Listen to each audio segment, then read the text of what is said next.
ఓఆర్ఆర్పై జరిగిన ప్రమాదంలో cantonment MLA Lasya Nanditha మృతి చెందారు. ఈ తెల్లవారుజామున జరిగిన ప్రమాదంలో లాస్యా నందిత మృతి చెందారు. అయితే ఈ ఉదయం సదాశివపేటలోని ఓ ప్రోగ్రాంకి అటెండ్ అయి తిరిగి వస్తుండగా ఈ ప్రమాదం జరిగినట్లుగా తెలుస్తుంది. అయితే మొదటగా లాస్యా నందితతో పాటు ఆమె డ్రైవర్ కూడా ఉన్నట్లుగా భావించారు. కానీ లాస్యా నందితతో పాటు తన స్నేహితుడు ఆకాష్ ఈ కారులో ప్రయాణిస్తున్నట్లుగా తెలిసింది.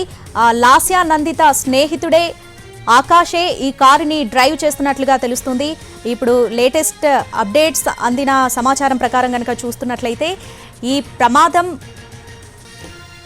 పటాన్ చెరువు సమీపంలో ఓఆర్ఆర్పై లాస్యా నందిత కారుకు ప్రమాదం జరిగింది. అయితే ఆమె ప్రయాణిస్తున్న కారు అదుపు తప్పి సైడ్ రైలింగ్ ను ఢీకొట్టింది. ఈ ప్రమాదంలో లాస్యా అక్కడికక్కడే చనిపోయారు. ఈ ప్రమాదంలో లాస్యా నందిత స్నేహితుడికి కూడా గాయాలైనట్లుగా తెలుస్తుంది. అయితే లాస్యా నందిత స్నేహితుడే కారు డ్రైవ్ చేసినట్లుగా తెలుస్తుంది. అతివేగమే నిద్రమత్తు ఈ ప్రమాదానికి కారణమని భావిస్తున్నారు. తెల్లవారుజామున ఈ ప్రమాదం జరిగినట్లు తెలుస్తుంది. వాహనదారులు గుర్తించి పోలీసులకు అంబులెన్స్ కు సమాచారం ఇచ్చారు. 5 నిమిషాల్లోనే అక్కడికి చేరుకున్న పోలీసులు చనిపోయింది ఎమ్మెల్యే లాస్యా నందిత అని గుర్తించారు.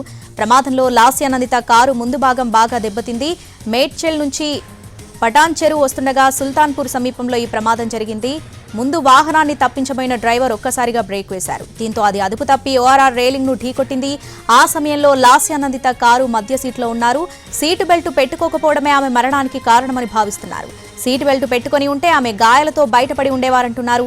వేగంగా కారు రైలింగ్ ను ఢీకొట్టడంతో ఆమెకు తీవ్ర గాయాలయ్యాయి. ప్రస్తుతం లాస్యా నందిత మృతదేహాన్ని అమేధా ఆసుపత్రికి తరలించారు. కుటుంబ సభ్యులు ఆసుపత్రికి చేరుకున్నారు.